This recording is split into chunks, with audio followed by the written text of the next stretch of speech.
What's going on, family? Out here with my guy Rev from Mississippi. We out here doing a little fabrication and working at the headquarters today. Doing some fabrication, getting everything set up like we want to. And teaching him how to use the grinder and how to cut and use the speed square.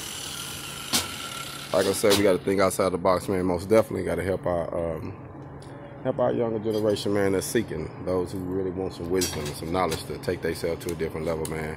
I think you'd be less than an older person, an OG or a mentor if you don't give it to them, especially those that are really seeking it, man. So that's how we really get our hog on and be able to break these generational curses and do better, you know what I mean? So we got to teach them. Each one teach one. Hog on.